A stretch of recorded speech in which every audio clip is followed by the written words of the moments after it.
Hey, what's going on, guys? Thanks for checking out the channel. Tobin here with you. If you guys could like, subscribe, all that good jazz, and also do that for the 560WQAM YouTube page. You guys can watch Tobin and Leroy weekdays from 10 a.m. to 2 p.m. live, and then there on demand thereafter. So I want to get to something that was a little under the radar this week, and that was regarding last year's first-round pick, Nikola Jović. So big headlines this week. Obviously, I've been following the Damian Lillard thing, and I do have an update on that I'll get to in just a second. But, Jaime Jaquez Jr. got drafted. Was there going to be a big trade? Kind of all this is the big headlines for the week. Riley spoke this week. This was a little bit of a, but I think it's important. I do think it's important. And I want to tie it into something that Riley said, too. But it had to do with last year's first-round pick, Nikola Jović, who, on this page, we've documented some of the mid-season, in-season workouts that he's done, the improvements that he's made, and things like that. And so the thing that's been noticeable about him is not only you've noticed the skill set kind of growing and what they're trying to harbor there, but also the body change. And Jović, he had come out in his exit interviews, and he had said somewhere between the realm of like 17 to 20 pounds of muscle that he's added, and was even looking to maybe do more if he just feels like he can keep his quickness going. But the guy's physical improvements have been very noticeable. Everybody's noticed him. And you're wondering, like, what is this going to be like next year? Because everybody loves the skill set, what the kid can bring to the table. We saw what a brilliant passer that he was in the flashes that he was out there. Clearly has some things that he's got to tighten up, learning the Heat's defensive system and things like that. But you think about, polish around the rim, the way that he's able to see the game, the rebounding, even got some blocks in there from time to time. I do think everybody's really excited about what the kid can be. And Adam Simon, Heat Executive Vice President of Basketball Ops, after asking all the Jaquez questions that the reporters did, I did ask him about the growth of muscle that Jović had revealed last week. And this is what he had to say on that. Adam, just getting back to your pick from last year, Nikola Jović had talked about all the weight that he had put on during the season.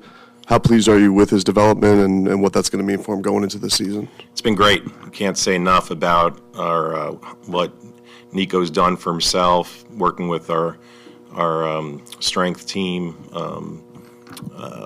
He's still, he's still growing, still getting. His body is still taking shape. We're excited for the summer. I think he's going to show, all the work that he's put in. But his body is great. It's really incredible the amount of time he's put in and how dedicated he's been to making sure he's in the best shape he can be for this upcoming season. So there you go. That was Adam Simon discussing the growth. And you can see, it's still not even, they think, a physical finished product yet, but they're very excited to see. I mean, that summer league for the Heat does feel like it's going to be between Jaquez, between Jović. You already got yourself what seems like a really fun summer. Jamal Cain, maybe Orlando Robinson, that they feel a little bit more trust with next year. And I do think there are some good prospects up on the way for the Miami Heat. And I do think for Jović, everybody's obviously the tie with the name with Jokic. I'm not, huge expectations, ridiculous expectations to put on the kid. But, this is a kid with a lot of confidence. He does have a lot of swagger in that, he comes into this thing knowing, he sees the blueprint of somebody from where he's from has taken over the league. And I think that has to breathe a lot of confidence into a kid who's 19 years old. The high school jokes have been made up out the wazoo with this kid.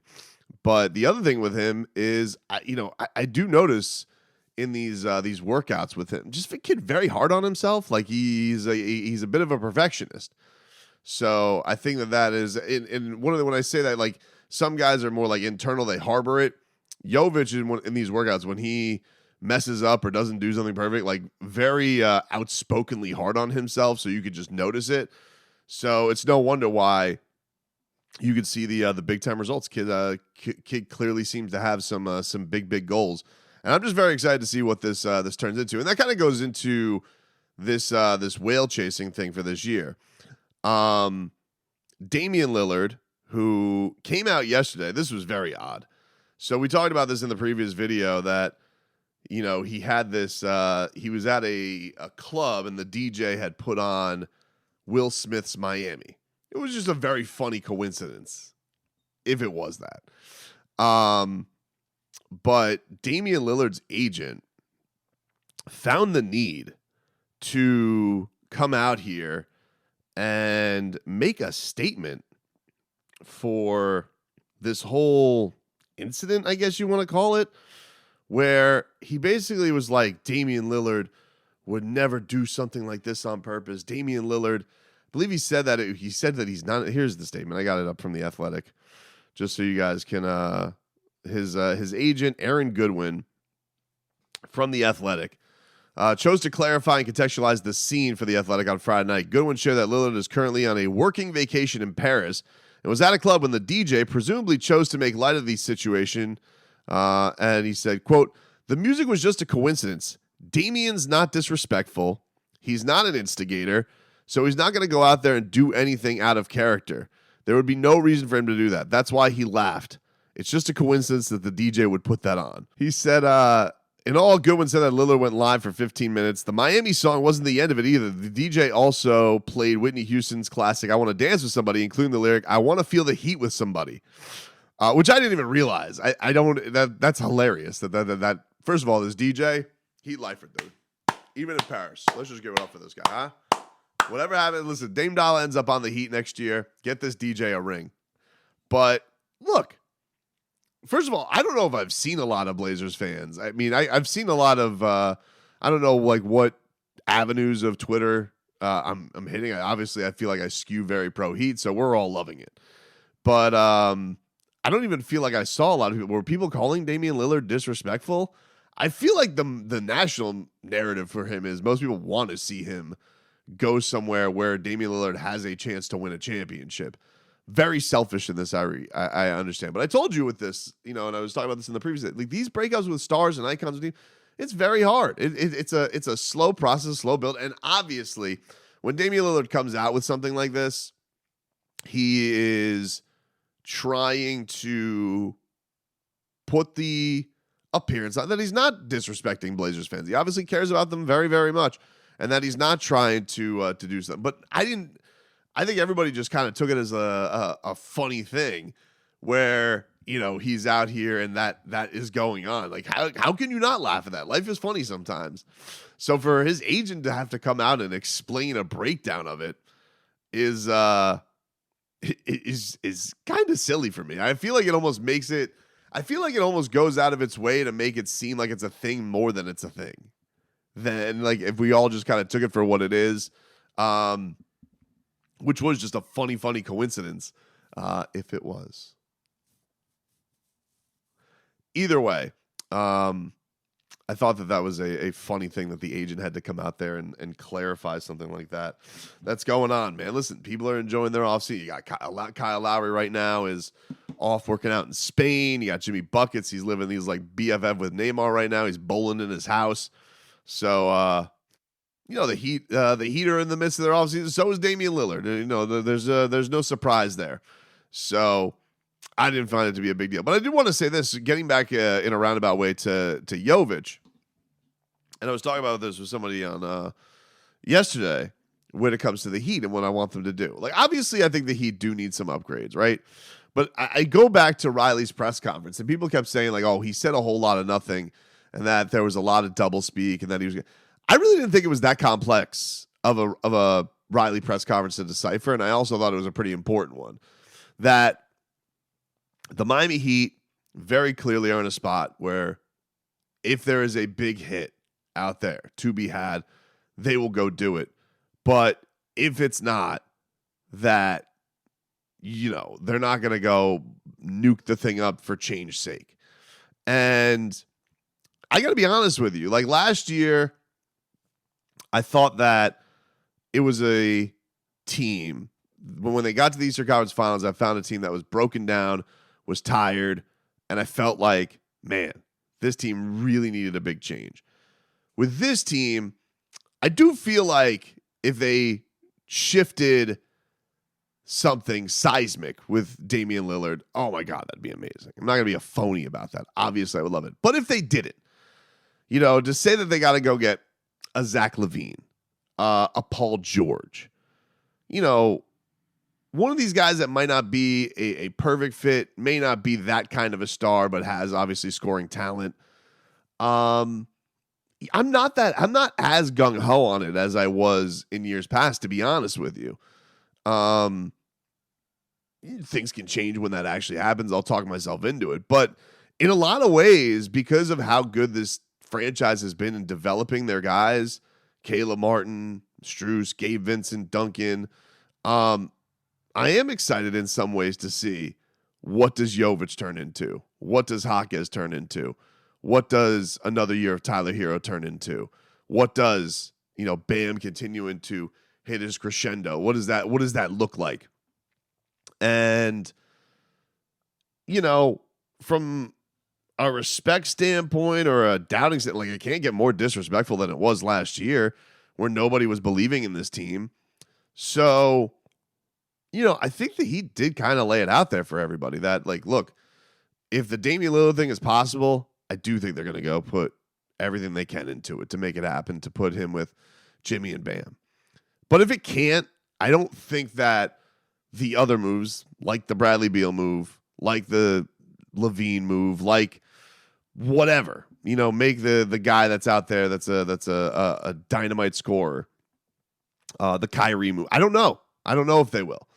Even with Jimmy's trainer, I think the other day was on Twitter and he was saying that, it was one of those graphics of Kyrie, Bam, and Jimmy. And it was like, does this team win a championship? And I think his trainer said absolutely or something like that. I know people are like, oh, this is going to be run it back. I don't think it is. I mean, your stars are going to be the same with Jimmy and Bam, but you never got to see Tyler in the playoffs last year. And yeah, there are all these next wave of young guys, even Jamal Cain. If Jamal Cain gets more run this year, if Orlando Robinson gets more run, you could actually have a young backup big that does something. I thought he looked really good in his time last year with the Heat. Haywood Highsmith, getting him more time. I do think that the next wave of guys that are going to contribute for the Heat, I think that's going to be an exciting thing to see. And I think that we've seen that this is a coaching staff that can harbor a lot of that stuff and get a lot out of these guys. And then you think about a guy like Caleb, he's already been on the biggest stages and, was arguably the best player in the Eastern Conference Finals. Definitely didn't do it to that level in the NBA Finals. But, I think Denver did a hell of a job game planning. Even Riley said this about Jimmy, where he was talking about Jimmy Butler and the, what he expects of him and what he needs. And he's like, let's also give credit to what Denver was able to do to him. And I know that everybody went to the ankle with Jimmy and that he never quite was what he was in the Bucks series. But, I do think that Riley is always, he knows those times where he needs to boost up, and he also is okay to tweak his best guys. Did it with D Wade, did it with Spo. He's done it with all of his best guys. He's a big boy. I've never been a pat on the back guy going either way, and he's the same way. And I don't know what that means, but he understands what he has to do. And he's done it. He's done everything he could do within his power. And in the bubble last year, if he could take that three back, he would have made it. He just was off a little bit of rhythm on it. And this year, he was incredible in the beginning, and then welcome to big-time game planning. I don't think anybody game planned, Jimmy the way that Denver did. But also over the course of 9 weeks and 25 games, as teams are scouting up for the next round, they see what you do. And they know who to sell out on, and they know who to really cover. And so Jimmy, they made it very difficult for him, but he kept playing the game. the way he always says, when he sits up here in front of this microphone, he's not BSing anybody. He plays the game the right way. He's not going to change. He's not going to force the issue. Sometimes he might have to, and he's done that. He knows when he has to go to work. But you're right. I would like to try to get him more support. And if that comes through the growth of our young players, especially Bam and Tyler, and if something happens, with some of our other guys, but right now it's on his shoulders, and that happens with a lot of great players. So I would love to be able to go out there and pick who I want. That's a perfect compliment to him, and it's not that easy. So, but we will work towards that, and I will pat him on the back the next time I see him because he deserves it. I think he does it I think he knows, first of all, Jimmy doesn't want any smoke blown up his ass. And I think also that, he's going to try and keep that furnace going for him. Maybe this is a thing where he wants to continue to get Jimmy in that mode so they can finally get to the finish line with this thing. And I especially think it's in that spot because I don't know how quickly the Damian Lillard thing will be resolved, if it will be at all. Maybe he does stay with Portland. But if he doesn't, I don't necessarily think that it's a slam dunk that it happens before the season. It could be something where things have to go really badly for Portland and then they do it. I think the thing that is, but I will say for the Heat's favor on things, if it does go in the middle of the season, even if it's an all-star break thing, one, you want to look like a team. I think from right now, the Heat's like real estate can never be higher of value for a star wanting to come to Miami to be that final piece, especially a guy like Lillard, who is, in a sense, ring chasing, looking for that opportunity to win that elusive title. If you get in the middle of the season, the Heat are kind of like, a few games over 500, having some things they're working out. Maybe that appeal isn't quite the same for Damian. Maybe that appeal is, branches out to some more teams. So that's the interesting thing about it right now is if he does end up pushing for a trade, you almost want it to be now because it's like, oh, the Heat's value is never going to get higher as far as a wanted destination. And you think about all the pieces you have that are kind of untapped right now. Nobody's really shown any chinks in the armor. So that's appealing in a trade thing too. But, I do think that if it doesn't happen with Dame, I don't know. I don't know if the Heat are really setting up for a plan B on that. I'm sure, like Riley said, there'll be subtle moves to make themselves a little bit better and to strengthen some things up. But I don't know if it's necessarily a harpoon sharpening.